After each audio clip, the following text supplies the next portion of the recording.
So the sort of guiding question for this paper is particularly this week, we might say, extremist views are on the rise. They're becoming more pervasive every day in our environment in the US. Particularly in this paper, we were thinking about pervasive extremist views like white supremacy and election denial, for instance, that were pervasive at the time that we were writing this. We know these extremist views are false.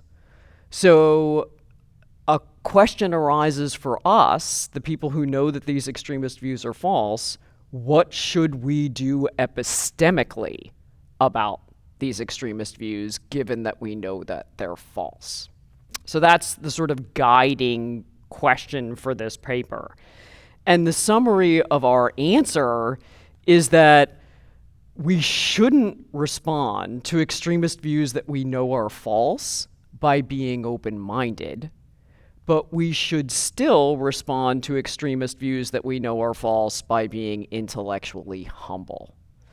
So the idea is that intellectual humility and open-mindedness will sometimes come apart. So we expect they're going to be empirically correlated with one another.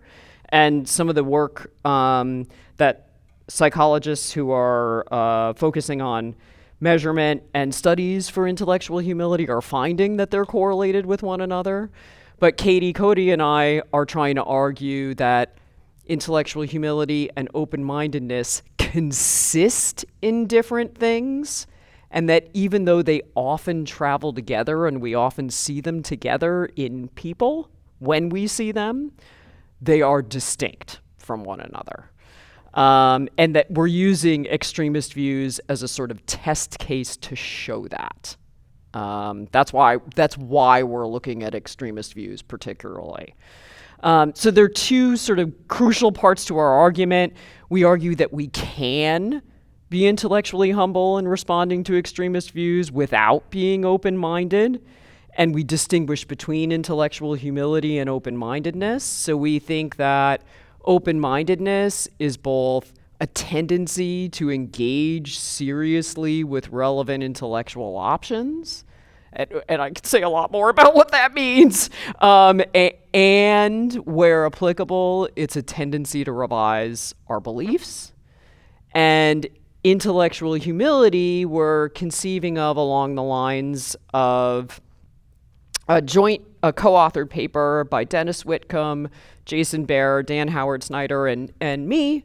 We're conceiving of intellectual humility in terms of limitation zoning, where what it means to be intellectually humble is to be attentive to and own our intellectual mistakes, shortcomings, limitations, our ignorance, for instance, or the intellectual mistakes that we make. And so we think that open-mindedness requires engagement that's interpersonal. It requires engaging with the relevant intellectual options that are offered by other people in our environment. But intellectual humility doesn't require that. We think it's intellectual humility consists in an intrapersonal disposition where we're attentive to and we own our own limitations. So it doesn't require interpersonal engagement with others and the kinds of intellectual options other people are going to be offering, right? Like conflicting evidence to something we might believe, for instance. But if we're already in an interpersonal context, like if we're already in a conversation with somebody else, then intellectual humility can be manifested in interpersonal behaviors. Like, for instance, maybe deferring to somebody else or admitting that you don't know much about a particular topic, that it might be the topic of your conversation. But we think that intellectual humility doesn't technically require or conceptually require or consist in interpersonal engagement with others, and it doesn't require being willing to revise a belief. And so we think that these two things can come apart, and they can come apart in the way that we respond to extremist views. And then the sort of last third of the paper is where we suggest that we should be intellectually humble in responding to extremist views, but we shouldn't be open-minded. And here we're thinking about what somebody who, we're thinking in a sort of consequentialist way about virtues. So we're thinking about what somebody who might have effects virtues would do in responding to extremist views, where effects virtues are qualities or traits that would produce good epistemic effects, and effects vices would be qualities or traits that would produce bad epistemic effects. Good epistemic effects would include things like truth, dissemination of truth, knowledge, understanding. Bad epistemic effects would include things like disseminating falsehoods, platforming people who are not epistemically credible, amassing epistemic opportunity costs for the time that we're spending engaging with extremist views as opposed to working on our own projects, extremist views that we know are false as opposed to working on our own projects, and that sort of thing. So that's the sort of rundown of our paper, and I'm happy to say more and would be delighted to say more. I can expand on whatever you like during the conversation. But I wanted to first, I think, hear from Eric. So we've just briefly heard the answer that Dr. Battaly and her co-authors, Peters and Turner, provided this question. In short, and as the paper's title makes clear, they assert that when engaging with extremist views that we know to be false, we should be intellectually humble, but not open-minded. Because Dr. Battaly's presentation was very clear, and we also all have this very detailed handout, I'm going to spend only a few minutes, hopefully, trying to summarize what I take to be some of the key takeaways from the paper and argumentative strategies before raising a few questions. So section 1 of the paper is focused primarily on conceptually distinguishing intellectual humility from intellectual open-mindedness, a distinction which is surprisingly underdeveloped in the extant literature, and indeed some accounts go as far as to essentially conflate the two concepts. So after working through several definitions, as Dr. Battaly told us, they sort of settle on one for each. So open-mindedness is a tendency to engage seriously with relevant intellectual options, including those supplied by other agents, and where applicable, a willingness to revise one's extant, my scrolling is messed up. Extant beliefs due to one's tendency to engage seriously with relevant intellectual options. On the other hand, intellectual humility is a tendency to be attentive to and own one's intellectual limitations.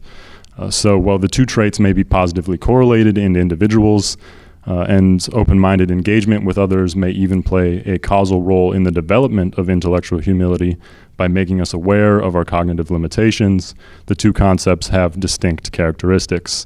In particular, those are that open-mindedness requires both other-oriented engagement and a willingness to revise extant beliefs, whereas intellectual humility requires neither.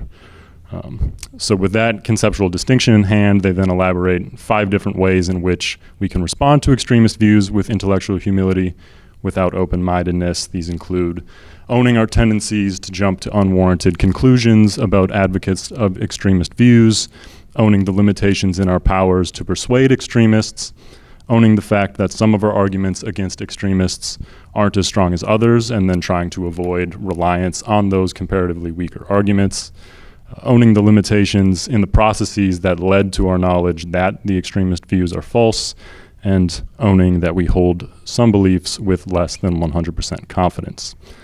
The crucial thing with each of these examples is that they illustrate that humility about, they illustrate that the humility is about the extremists or about our own skills as opposed to the extremist views themselves.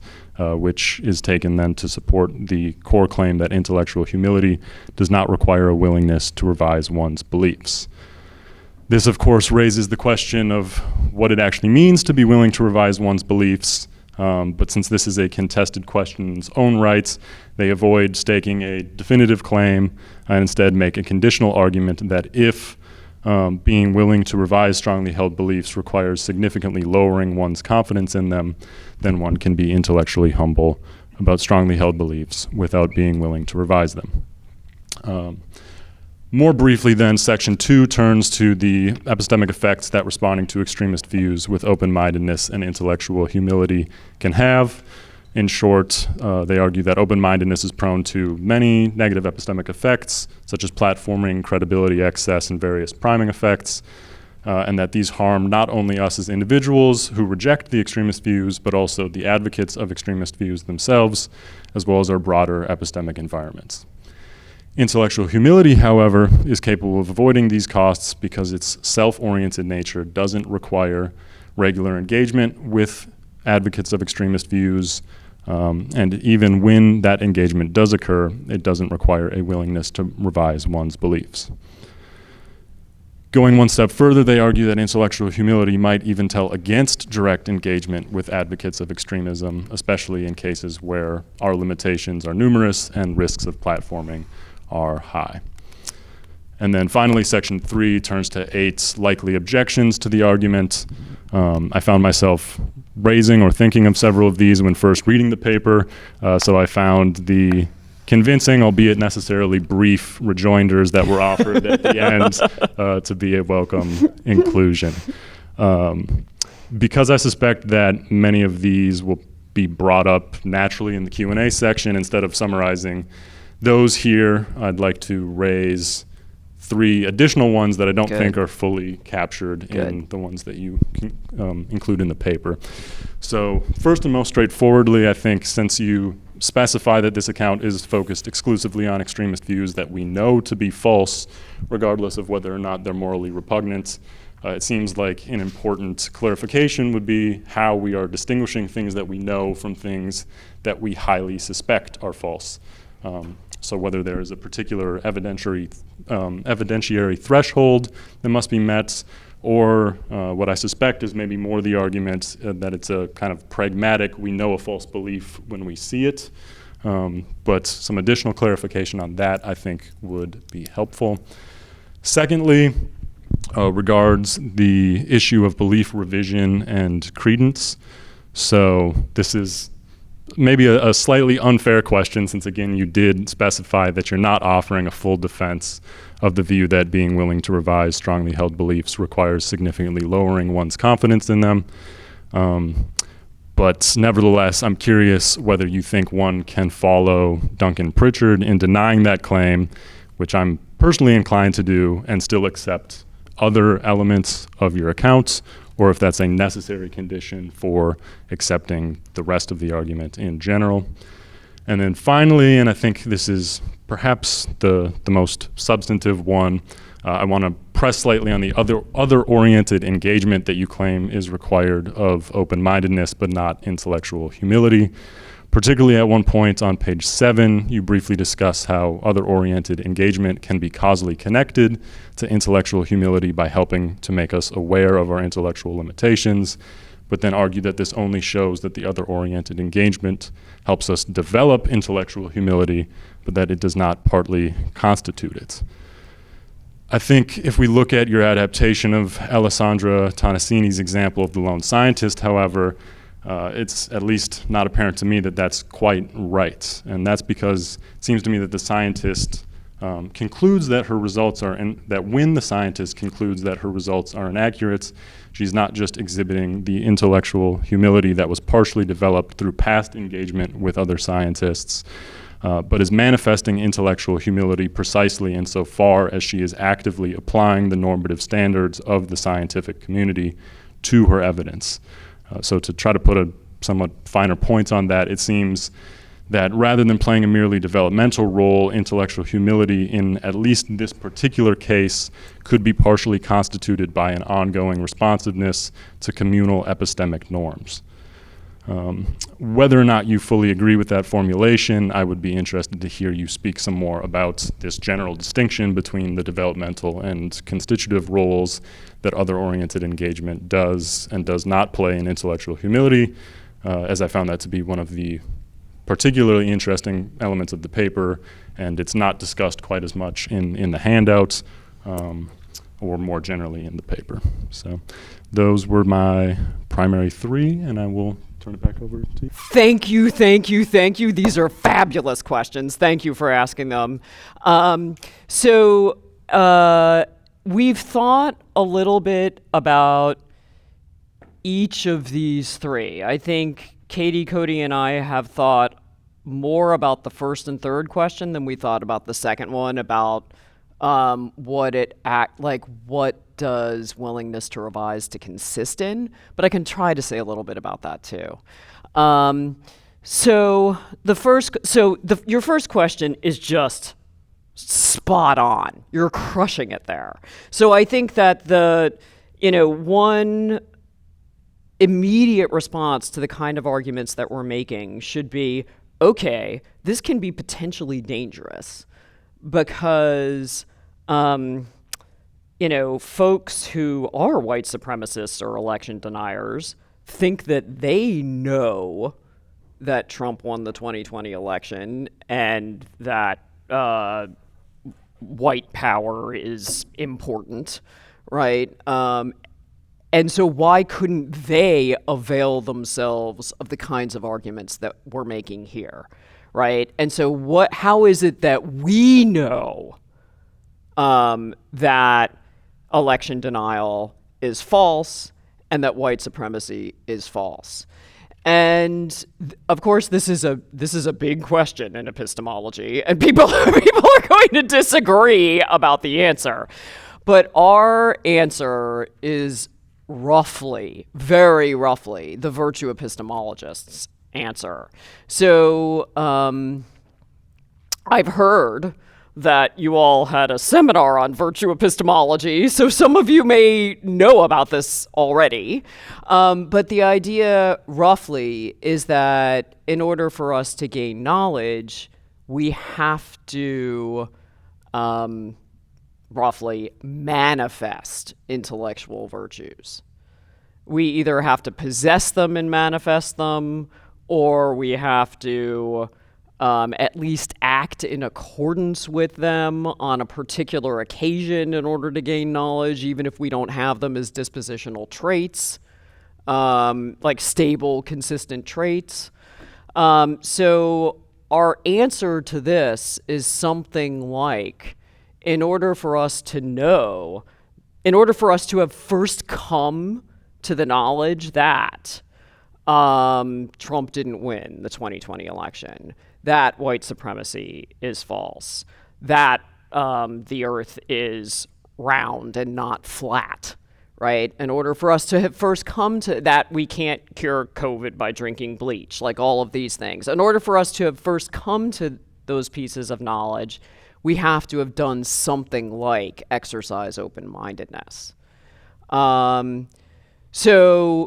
And in order to give a full answer to that question, we'd have to give a complete analysis of knowledge in terms of epistemic virtues. And my own take on that is that we're not going to ultimately be able to give necessary and sufficient conditions that are going to require virtue possession or even acting in accordance with virtues like open-mindedness and intellectual humility and perseverance and intellectual autonomy and so on, but that they're going to be contingently connected. But I would expect that other folks who have different analyses of knowledge would challenge the virtue epistemologist's analysis. I think that based on what we say in this paper, our own views about knowledge are run along virtue epistemology lines, but I don't think you have to adopt those views in order to get the arguments in this paper to work. So I think that you could have a competing analysis of knowledge, and the arguments would still run, if that makes sense. Yeah, but I think that that's the sort of big hulking elephant in the room. I think the big objection to this paper. And let me jump to the third. I don't know what your format is. Like, I'm happy for people to just like interrupt, shout, like, like enthusiastic agreement, disagreement, whatever. I'm happy for you to do whatever. You should answer his 3 questions, and then if somebody wants to respond or follow up Yeah. on your answers, Okay. All right. Good. And then, so I'll jump to the third one. So Eric's third point is, he asked about what's the difference between the causal connections between open-mindedness and intellectual humility, the causal developmental connections, and the constitutive connections. And he raised a point about the example of whether intellectual humility constitutively really is just in sort of inward looking and intrapersonal as opposed to interpersonal and at least partly outward looking. So I actually think these 2 questions are separate ones, but I'll say a little bit about each one. So I think developmentally, I think that in order for us, it could be that in order for us to develop a stable and consistent trait of being attentive to, recognizing, and owning, taking seriously, and making some effort to try to correct or mitigate our mistakes and shortcomings and ignorance intellectually, that in order for us to develop that stable trait, we'd have to be simultaneously developing the trait of open-mindedness. We'd have to be open-minded about whether or not we are making mistakes, right? We'd have to be willing to, so if I'm in a conversation with Paisley and I said, oh yeah, the student center is next to the football stadium. And Paisley says, I've just learned the campus. Paisley says, no, the student center's not next to the football stadium, right? I might have to be open-minded in engaging with Paisley in order to recognize that I'm making an intellectual mistake, right? So, and we could sort of expand on that and think about it developmentally if we're thinking about children up through adolescence and adulthood who might be making progress toward developing these 2 traits. So I think open-mindedness could be part of the developmental story for intellectual humility. It could be that intellectual humility is also causally, can be part of the underlying causal story for open-mindedness. So it could be that once I realize that I'm ignorant about a particular topic, that I go and ask Deborah about the topic because she's an expert about it, right?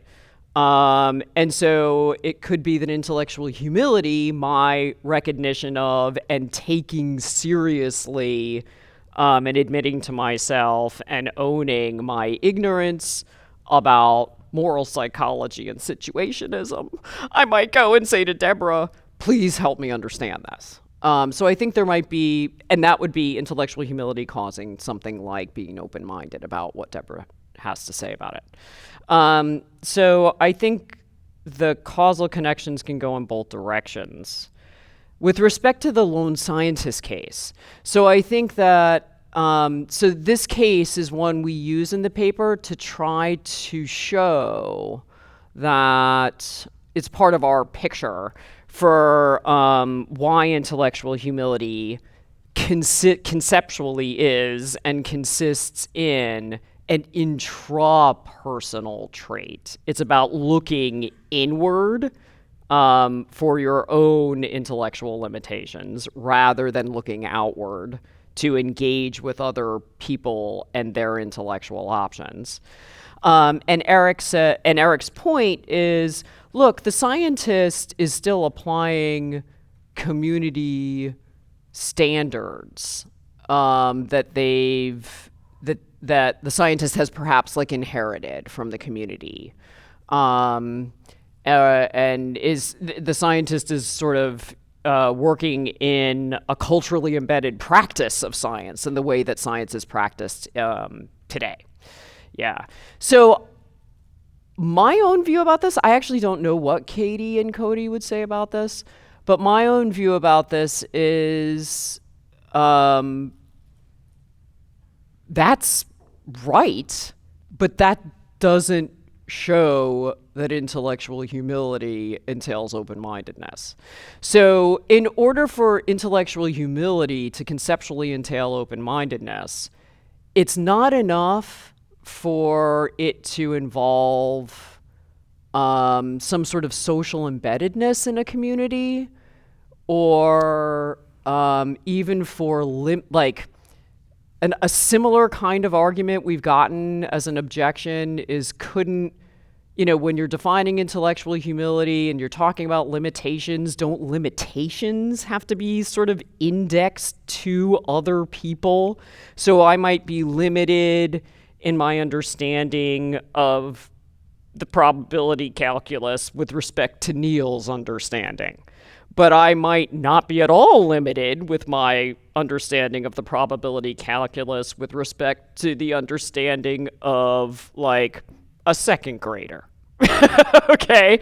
So I think that this kind of objection you're raising falls in this general category of intellectual humility. There are going to be parts of it that are connected to society and other people. Totally agree.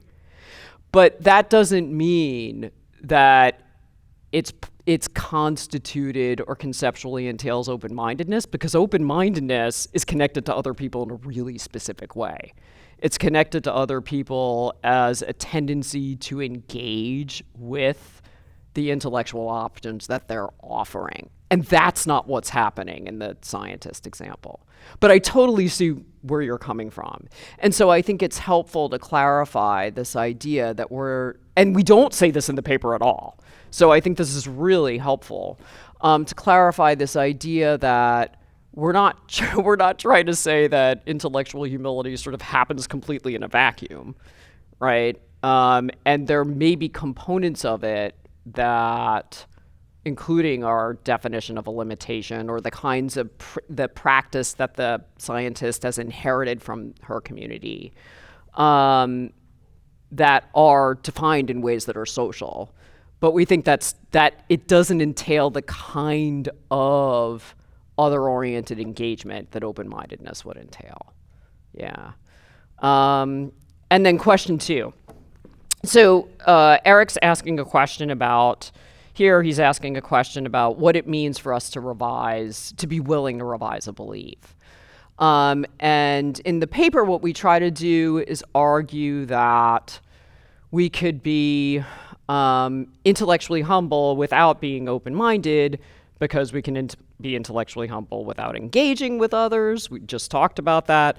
But then we can also be intellectually humble without being open-minded, because we can be intellectually humble without being willing to revise our beliefs that extremist views are false. And we go on to, you did such a fantastic job of summarizing the paper. You did a better job than I could do myself.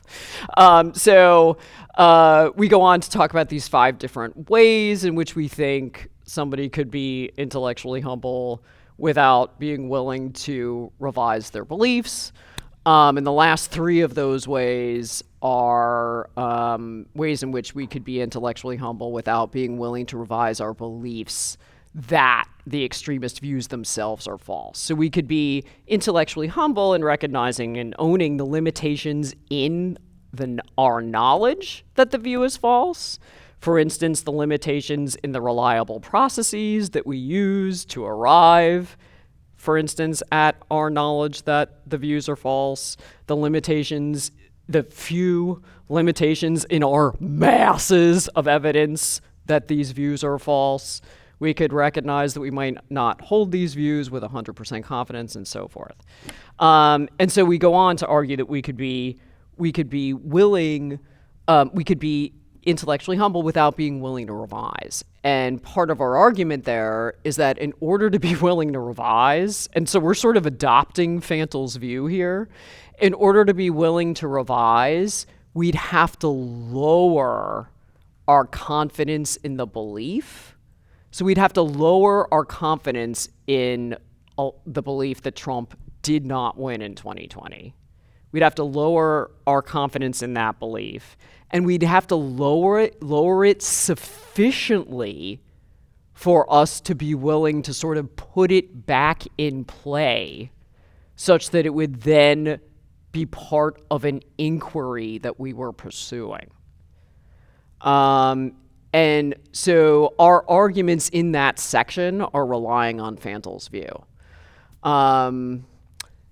Do I think Duncan's and Duncan Pritchard doesn't endorse that view? Do I think our arguments would go through even if we had Duncan's view? I don't know, because I don't find that view intuitive. So I don't know if they would go through or not. But you said you did find it intuitive, so maybe you have more to say about that. I would have to ask Duncan what he thought, maybe.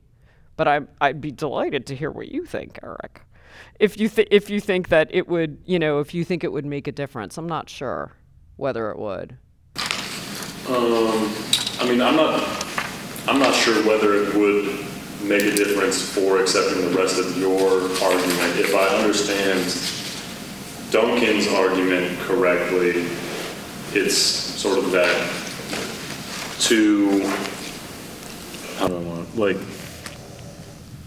so Fantel's view is essentially that, as you said, to even be open-minded to revising the belief requires lowering the kind of credence that you assign to that belief. Yeah. And Pritchard's view is that the unit of analysis or the time of analysis is after the individual has already received information that should get them to lower that. Or can you sort of summarize? I mean, I can't. Yeah, it's not my view. Okay. but I could ask him, what he thinks about it. But I don't know how to answer that question. I mean, it could be that if we were, and there might be somebody else in the audience who knows his view better than I do. So there might be somebody else who could summarize it. But it could be that if we were to adopt his view, maybe those arguments wouldn't succeed. I don't know. I don't know. There's some work. I don't know if you all know about the inquiry network. Within epistemology, inquiry itself is a topic of discussion. And there's an inquiry network that's run by David Thorstad and Ariana Falbo. And one of the papers, and anybody can sign up, and the talks are all online, and you can go to the talks online or watch the talks online. And one of the talks in February is precisely on the topic of what does it take to be willing to revise a belief. So I'm hoping somebody else can solve this problem. I'm sorry if that's not a very satisfying answer. But, what I can say is I think it's really, I find it really difficult to figure out what it would mean to be willing to revise a belief without lowering your confidence in it. Like, what would it take then to be willing to revise it? How can we tell the difference between a belief that we are willing to revise and a belief that we aren't willing to revise? Yeah. Yeah. Hello. I've really enjoyed, you going over your essays and your views so far, and I think that if a person were to be able to perfectly manage and execute both a very good amount of open-mindedness and intellectual humility, I feel like we would be able to find ourselves in an amazing state of bipartisanship. I think we would be able to, understand each other's beliefs Yeah. while not taking away our own, and I think that these traits would be perfect if we could Yeah. all manage to implement them. However, I do find it difficult to completely understand your argument because most of the examples, if not all of them, come from an extremist point of view from the right wing. And I do think it's important for us to also to include, left-wing extremists to fully better understand the argument. So could you give me just an example of how we would combat, So that? can you give me an example Yeah. of what you have in mind, but Yes. of a left-wing extremist? Yes. Okay. So I am pro-choice as, a young woman, and I also believe in contraceptives. However, there are some things I disagree with that I've seen, extremists from the right wing intake and dispose propaganda into media, which is what leads to all of these, extreme point of views. And I've seen what I would consider left-wing extremist propaganda, which includes, re-amending our laws and legislations to allow for extremely late-term abortions of healthy Yeah, women with okay. healthy children. Uh-huh. Or also, Yeah. recently we've seen birth control put into, Target with really no FDA regulations, and especially, as a woman, you can't really give you can't give everybody the same type of contraceptive as it could, ruin their reproductive system or cause, intense mental delays because of hormone imbalances. And so I feel like those actions and those forms of propaganda, at least I would consider to be extreme leftists. Yeah, so points I of can view. say a little bit about. So I've worked on fanaticism, and I'm writing a paper on extremism now, and I'm writing a paper on fundamentalism coming up. So the paper that I'm working on right now on extremism defines extremism in terms of. So I think an extremist is somebody who has an extreme belief, where an extreme belief consists in an ideal that falls at the fringes of an ideological spectrum. And I talk about the abortion spectrum being one of those spectra, right? So the way I'm thinking about it, I'm thinking about it in terms of extreme ideals that might be logically extreme, where they're sort of pushing an idea to its logical limits. So in the middle of the spectrum, we might have a view like abortion is sometimes justified, right? And at either end of the spectrum, we would have views like abortion is never justified and abortion's always justified, or something like that. And so I think that the kinds, the way in which this could be, the kinds of arguments in this paper could be used to argue against a view like abortion's always justified. First of all, we'd have to know the view was false. That's a key thing, right? So we'd have to know the view was false. So we're picking here on views like election denial, white supremacy.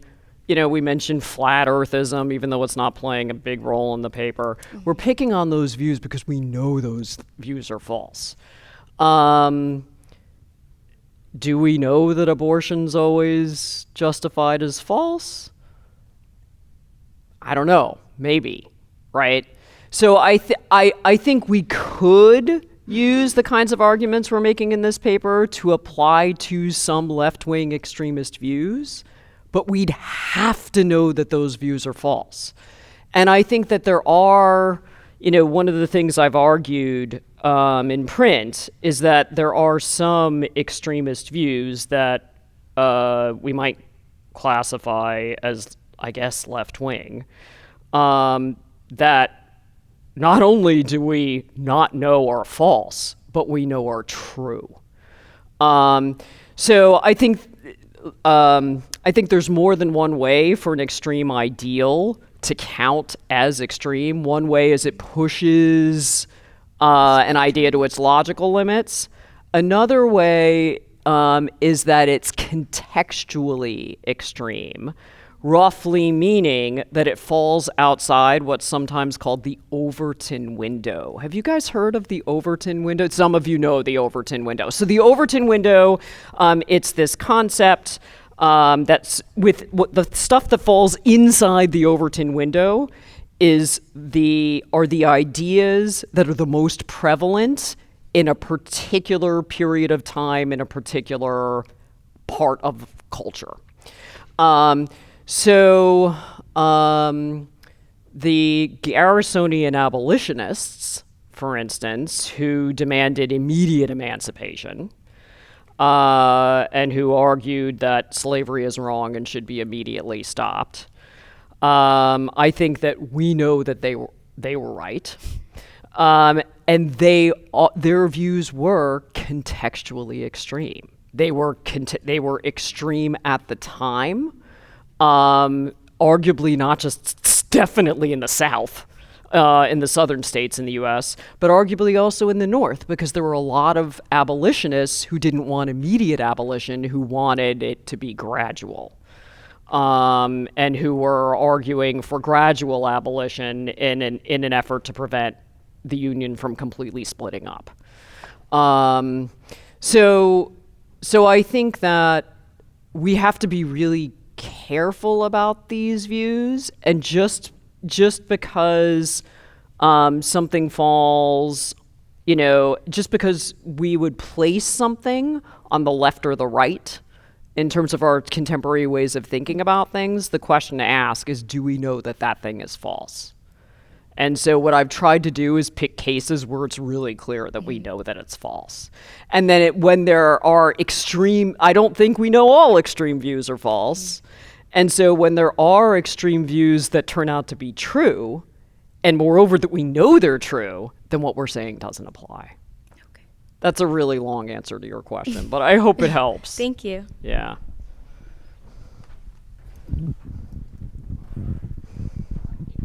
Is it cool me moving around? Okay. Hello.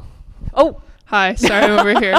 I'm back. So I'm not a philosopher by training by any means. I just came to the talk because we thought the title was... well, thank you for coming. Yeah. I'm so excited. What are your majors? I'm a political science and English double major, and Awesome. I'm minor in gender studies. So Awesome. I'm actually... Your point about extremism was really interesting to me because I'm doing a thesis project right now on the intersection between activism and art during and after the AIDS epidemic, and how that's great. Yeah, so the ACT UP and all of those. Oh yeah, it's great. Extremist movements Exactly. at the time. Yes. ACT UP is another great example, I Yes. think. Yeah. So good. I was going to ask a question about the Daryl Davis example that you gave in the handout. Good. Yeah. Do you think there are hierarchies of responsibility for people who are supposed to be intellectually humble to extremist views when it is so exhausting to come from a marginalized place? Good. And responding to extremist views that directly personally affect you. Good. Yeah. Yes, absolutely. So I think that, and we talk about this a little bit in the paper toward the end when we talk about whether it's always appropriate to directly engage with extremist views, or whether it might instead be appropriate to indirectly engage, and whether the role of the connections between humility and beneficence, it's sort of intellectual beneficence. And I've written a little bit separately about beneficence as well, and care. And I think that for vulnerable and marginalized folks, first of all, it's not their job to fix. It's not our job to fix the people who are persecuting us, right. And so it may not, in fact, be anyone's job to fix those people in some particular contexts, but then there'll be other contexts where epistemic beneficence tells us that somebody's got to do the work. Right. Now, who exactly in the community has to do the work, I think is a really good question. And how we do the work and how we sort of divide up that epistemic labor is a really good question.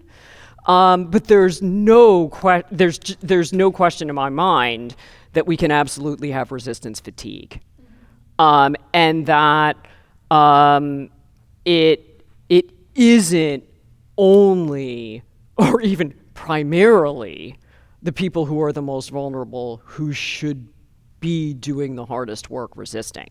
It's the people who are aware that structural changes need to happen and who are benefiting from them, in my view, who should be doing a lot of the work. Now, they can't do it. One worry here is we don't just want to say, okay, white cis men and white cis women, have at it, go fix the like, that's a worry too, right? That's a serious worry, because then we could potentially, we're not recognizing the agency of the people who are most vulnerable. We're not including there's no like common discussion, there's no common right? That's a big problem, right? So it can't just be on the people who are the most vulnerable. It can't just be on the white cis men and the white cis women to fix things. We have to figure out how to do it as a community and divide up the labor, I think. Thank you so much. Yeah. It's a tough, you guys are asking great question. It's a tough question. I think one dominant view in virtue epistemology is the unity of virtues. Oh yeah, the unity of the virtues. Yeah, go Paisley. So break out the Aristotle. You've argued in your paper that intellectual humility and open-mindedness could come apart. Yeah. But in the context of the unity of virtues, it seems to me that one could say such a position wouldn't be compatible with other intellectual virtues like charity or intellectual courage. Why would anyone say that? I think if I adopt your position of open-mindedness, it would mean that I am only looking at the views, the extremist views that people hold, rather than the reasons why they hold that view. And I'm not giving myself any chance of at least being charitable about the views that they hold. And don't you think it would be difficult as time goes on, in light of new evidence that such a view was even plausible, then I have denied myself the chance of gaining some knowledge? Yeah, so there's a lot in your question. Right. So I think I'll take the second part first, and then I'll say a little bit about the unities. Unity of the virtue thesis, and then the way I'm understanding your question is that those two things could be pulled apart. But if you think they have to be connected, you should tell me why you think they have to be connected. Okay. But I think. Wait, remind me again of the second part of the question. The second part is? If you are not intellectually charitable to others, then you couldn't. Oh, right. Yeah. Okay, right. Yeah. So again, this comes back to the great question you asked about like left-wing extremist views. So again, this is connected to the idea of do we know? Do we already know that the view is false? And so our paper is, its target, right? The reference group to which its arguments are supposed to apply are views that we already know are false. And the idea is that in order for us to come to that knowledge to begin with, in answer to Eric's first question, which was terrific, I think that we would have to exercise multiple intellectual virtues in order to be able to gain some of that knowledge to begin with, right? How do we come to know that the Earth is round and not flat. Well, through sending people into space and all kinds of things, right? And believing testimony and so on. So it only applies to those views, and it's not going to apply to views that we don't already know are false. So we may have we may have evidence on both sides for a view and not know what to believe about it. We may have a lot of evidence for a view, and yet we might still fail to know that it's false. A lot of evidence against a view, and still fail to know that it's false, because it could turn out to be true. I guess that's the way I would try to answer that question, is to say it would have to be, we're restricting our target to those. Does that speak to your, or am I missing the point of that? I think it's satisfy some part, but a little pushback. Yeah, good.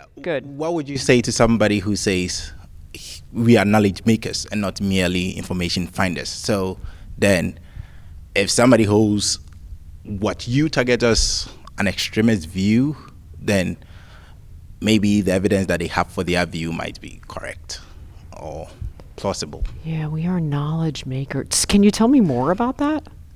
There have been countless times in history where things that we thought were wrong have turned out to be true. Yeah, okay. Copernicus, right. Galileo, okay. Newton, Yeah, paradigm shift. Yeah. Okay. In those times, people who held those views may be targeted as extremists. So, as time goes on, in light of new evidence and data, we realize that some views are plausible and they are, in fact, actually true. Yeah. So, what if somebody who holds something that we term as extremist now, for instance, and somebody who denies the election of 2020, in light of a new evidence, realize that indeed Trump won the 2020 elections, and that is actually correct? Would this view of open-mindedness still go through? Yeah, good. So I don't think that Trump winning the 2020, I don't think that's the best example, but I totally see where you're going with it. So I think that in those cases, we don't actually know. We think we know, but we don't know, because our belief turns out to be false. And so I think that maybe one thing that you're pushing on here is that you're sort of coming at the kind of question that Eric was asking earlier from a slightly different angle, right? And saying, look,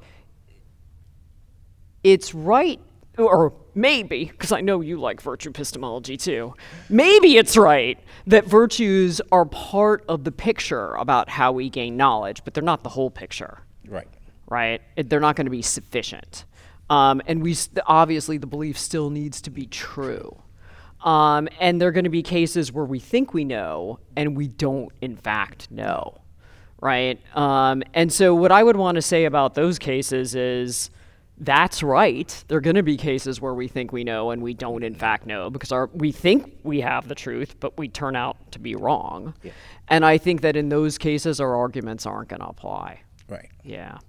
But I think that just makes it hard it can make it hard for us to determine, so pushing your point on your behalf, that can make it hard for us to determine whether we do know and whether we're in a context or not where the sorts of arguments in this paper kick in.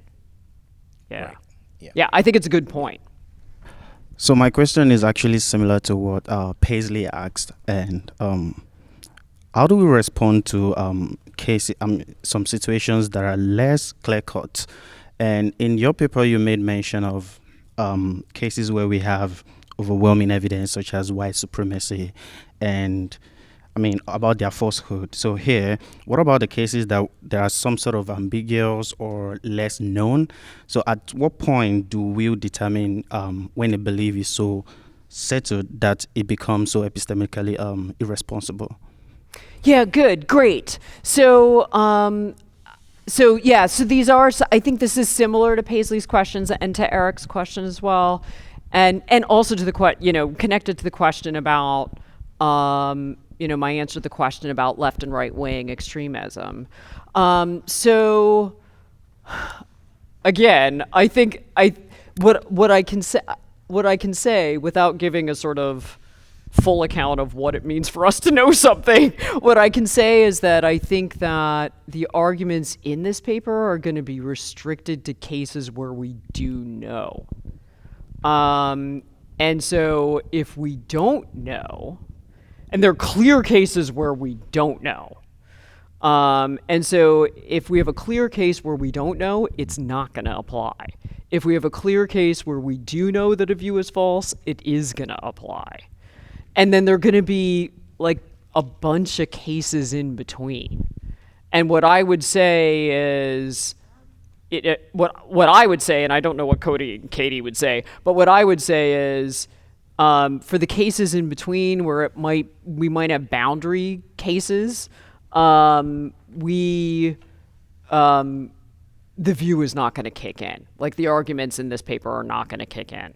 So they have to be clear cases where we know that a view is false for the arguments to kick in. And so one of the examples we were talking about at lunch, we were talking about the philosophy of religion at lunch and Professor Manson's class and the philosophy of religion and theistic arguments and atheistic arguments. And my own views here are that we don't know. And so I would not want to, I don't think our arguments apply to either of those, right? So there are going to be cases where we could have a belief, one person believing that P, another person believing that not P, and it's not clear whether we know P or not P. And because it's not clear that we know that God or gods exist, it's not clear that we know that no God or gods exist, and because we, I think, don't know, the arguments in this paper don't kick in. Thank you very much. Yeah. I think the title of the paper poked a very interesting turn for me. I think the paper strives to create an argument on how to respond to extremist views without using open-mindedness. And then on the section that looked at the bad effects on the epistemic environment, I think you were trying to tackle the spreading of falsehoods and then platforming by responding not with the approach of open-mindedness. I was wondering, once you don't use the approach of open-mindedness, doesn't that still give a kind of credibility to those extremist positions? That is the first question that comes to mind. And then on the part of using humble responses as a mechanism to fending off these challenges with extremist philosophies, I was wondering what counts as a humble response, and then how distinct is it from open-mindedness? Yeah, good. So you're asking about what happens at, I'm getting reverb. You're asking about what happens at the end of the paper. And so I think that, so one of the main questions at the end of the paper is we try to argue that open-mindedness could produce a bunch of bad epistemic effects, and that we could avoid those bad epistemic effects through intellectually humble responses. And so you're pushing on that and asking, well, how is that supposed to work? So with respect to, and we talk about effects of OM and IH, both on the knowing agent and then on the person who advocates the extremist view, and then also on the environment overall. And so the questions about credibility for like credibility and credibility excess, I'm just going to stay away from that microphone. Credibility and credibility excess come up as effects for the agent who's advocating the extremist view, and then thank you, and then and then also for the environment overall. And so I think we can be intellectually humble in responding to somebody who advocates an extremist view while simultaneously making it very clear to that person that we're not willing to revise our beliefs. And there's an example we drawn in the paper from Megan Phelps Roper. So do you all know who Megan Phelps Roper is? Yeah, okay. So she was a member of the Westboro Baptist Clan. The Westboro Baptist Clan, this may ring some bells for some of you. They're a small, do you remember, Neil? Do you know who they do? Interesting. That's interesting. Okay. All right. So the Westboro Baptist Clan is largely composed of a single family, and then like adherents of that family, and they made the news because they were They would protest at the funerals of U.S. soldiers who were out and gay.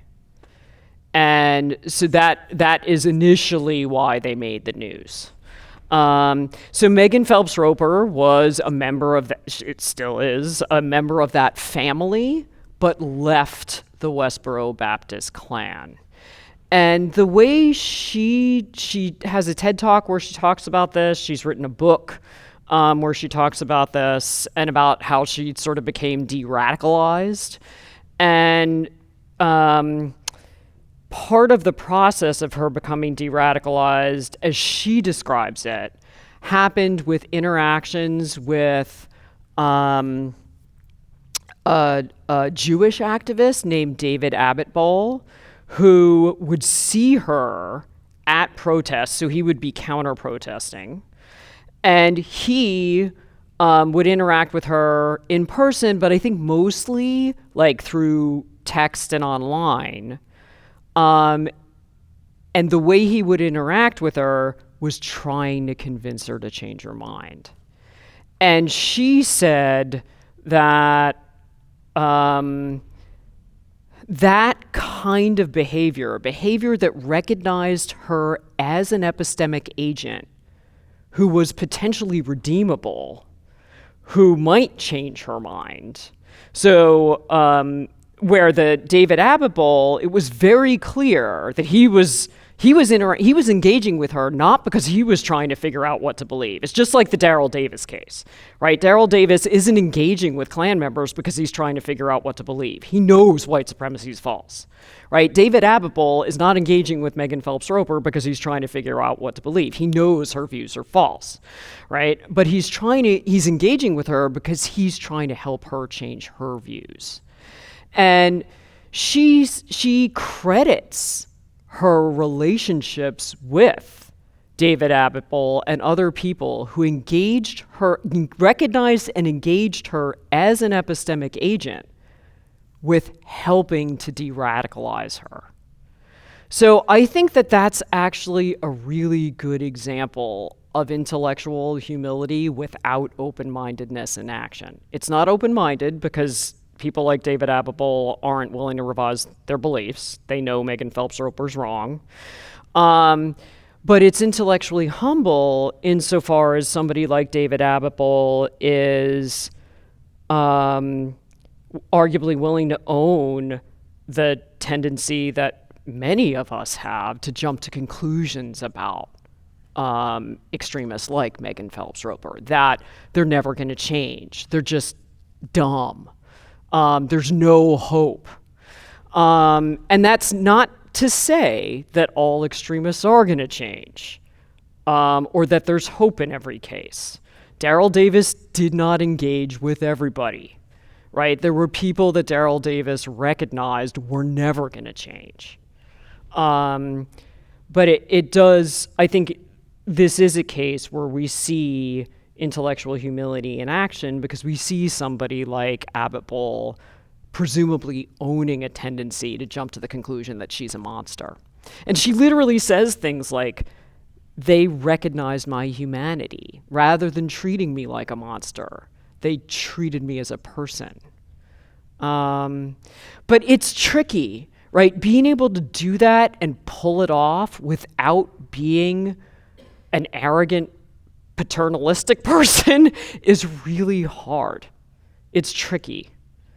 Yeah. Does that help? Yeah, it does. Yeah.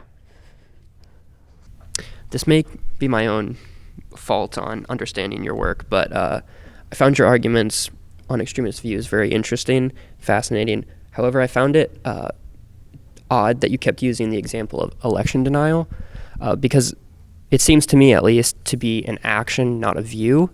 And when you say that it's false, it seems like you're saying an action is false rather than the view influencing the action is false.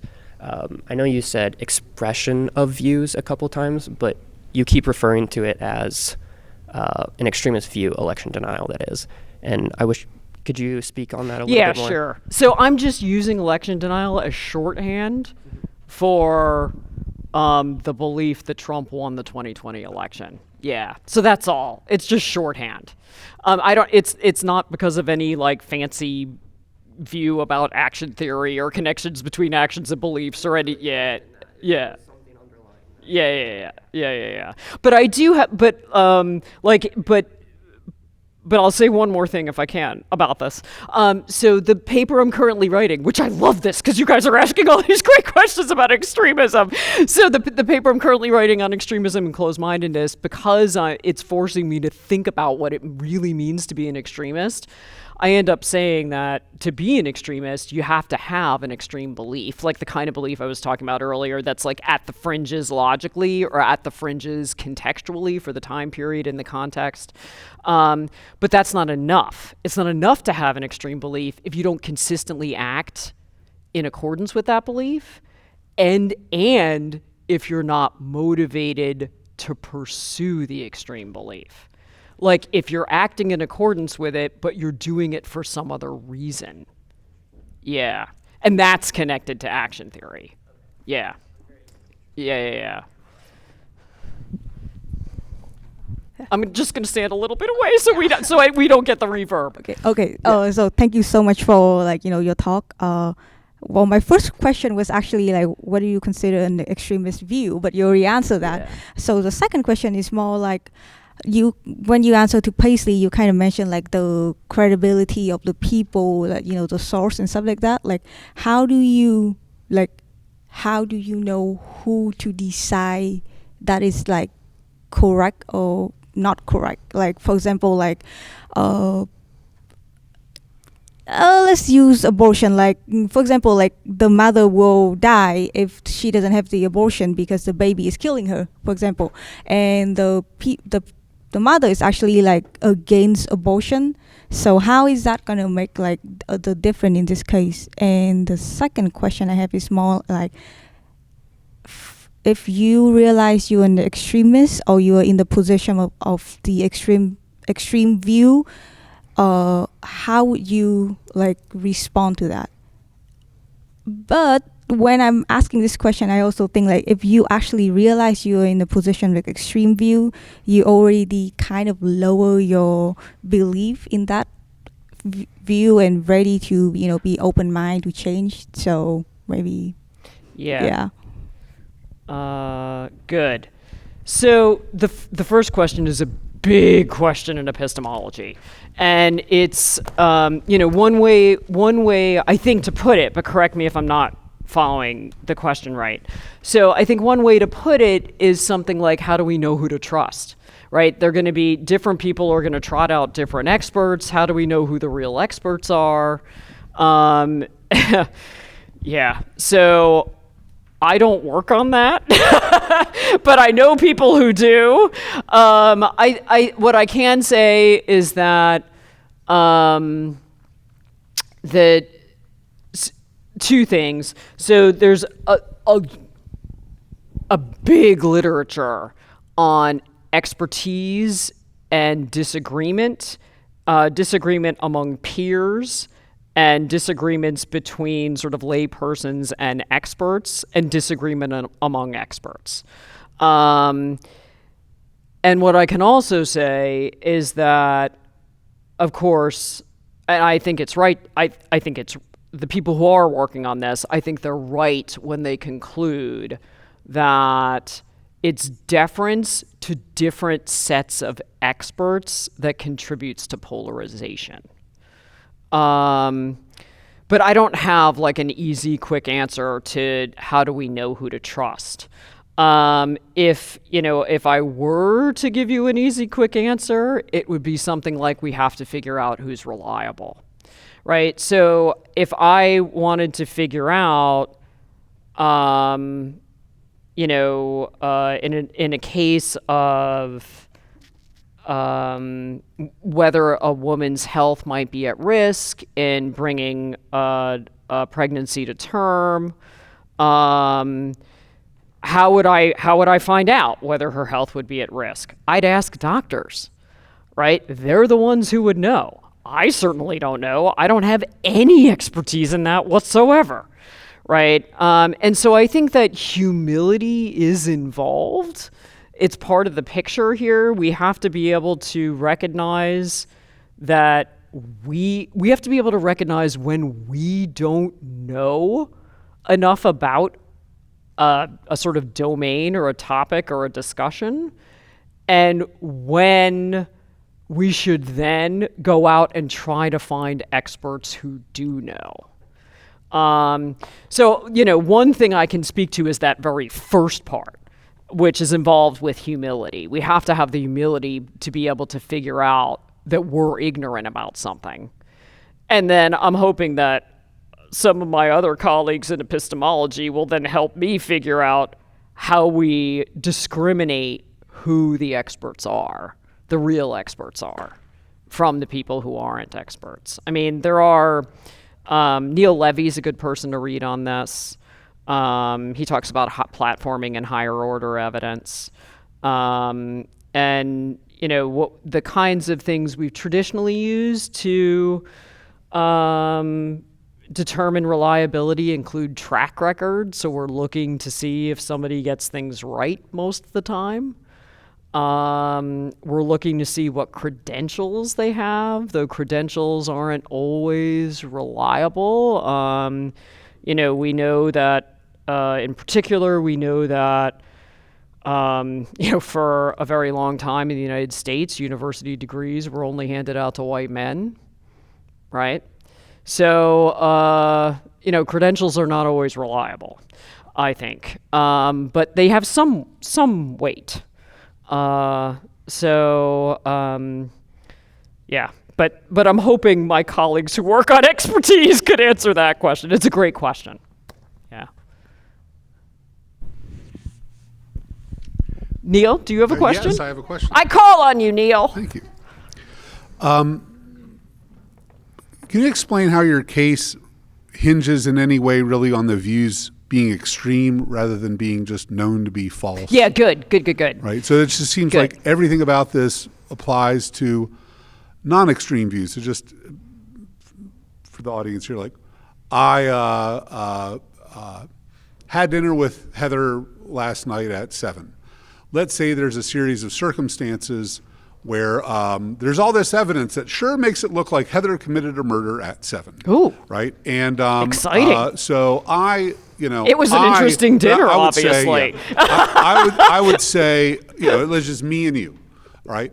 I know Heather didn't commit the murder. Yeah. Right. But and so I've got a belief that I know to be false. Yeah. And then I've got to balance, humility with open-minded. Everything, it seems everything goes through exactly the same. So what's the value added, the extra that's in extreme views? So the reason we focus on extremist views, this is a great question. So the reason we focus on extremist views is because we think they make the hunting easy. So for people who are skeptical about us pulling humility and open-mindedness apart, and then there's some skeptics, people who are going to be skeptical in philosophy and in psychology about that move, we're sort of directing them to look first at these extremist views because we think they make really clear cases. But the reason we're looking there is because we're likely to find views that we know are false. We think our account does apply, as you're saying, to other views that we know are false. But so there's nothing special in particular about extremist views. It's just that we're using them to try to convince our interlocutors because we think these are going to be the clearest cases. The kinds of cases we ask people to look at first are those. Then look at cases where other kinds of cases that aren't where the view isn't an extreme ideal or something like that. It's not on the spectrum or at the fringes or what have you, but it's a view that we know is false. And then we can also look at cases where it's a view we know is false and it's sort of it might be a hinge belief for us, right? Where it's not just that it's something we know is false, like I know Heather didn't commit the murder, but it's a hinge belief in the sense that a lot of other beliefs it might be sort of like an identity belief or a belief with which we particularly identify, such that a lot of other beliefs in our system might be connected to it, and we would be unwilling to revise it for that reason too. So, but you're absolutely right. It doesn't just apply to extremist views, but we think it does apply to extremist views that we know are false. And we're using that rhetorically to try to convince, the people who are claiming that open-mindedness is constitutive of humility.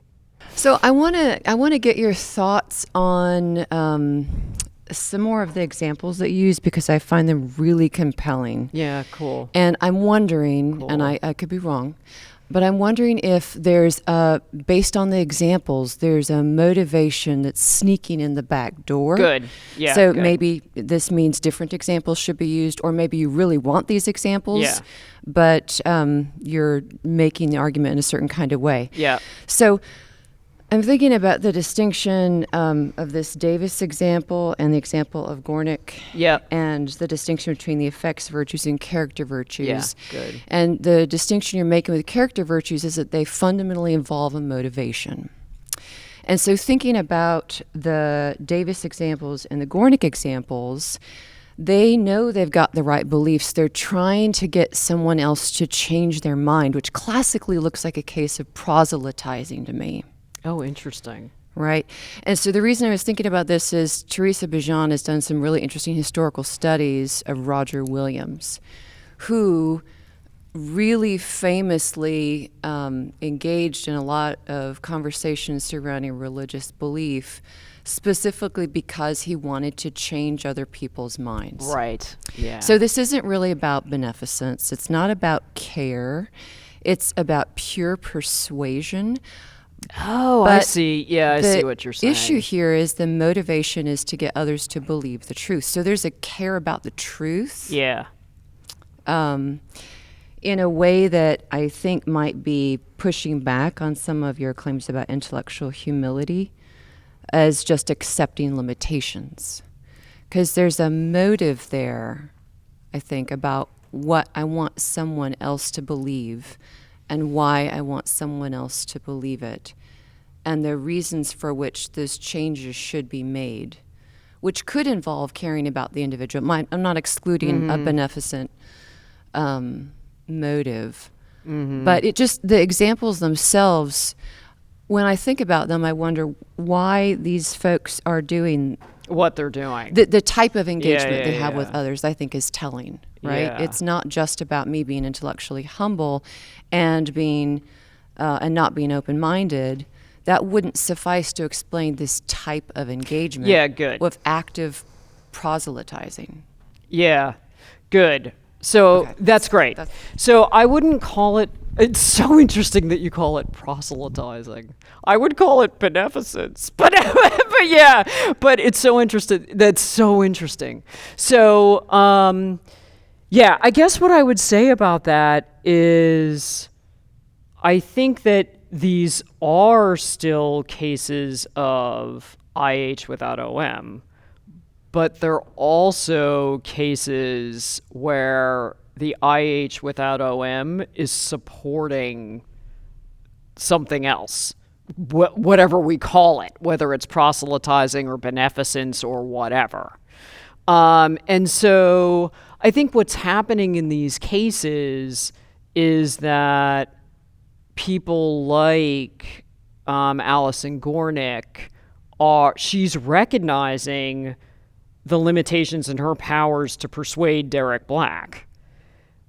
And she's in an engagement with him, right? So IH itself, as we were talking about earlier, IH itself, we think, is intrapersonal, right?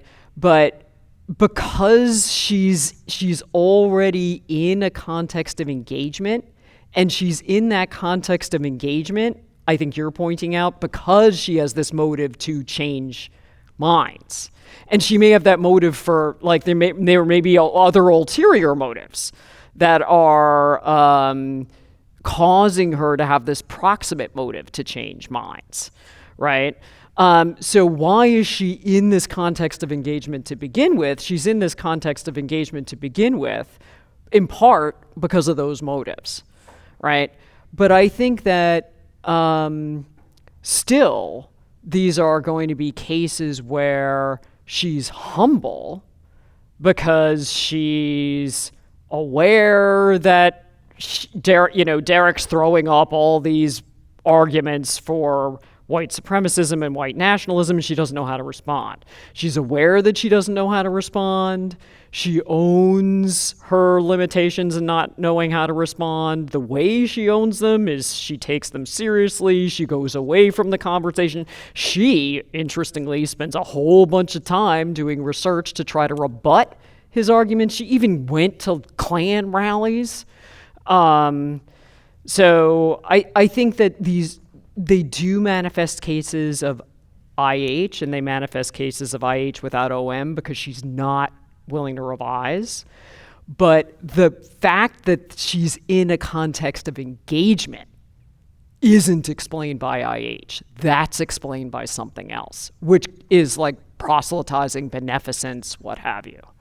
Yeah. Let us thank Heather Battaly. Oh, you guys are amazing!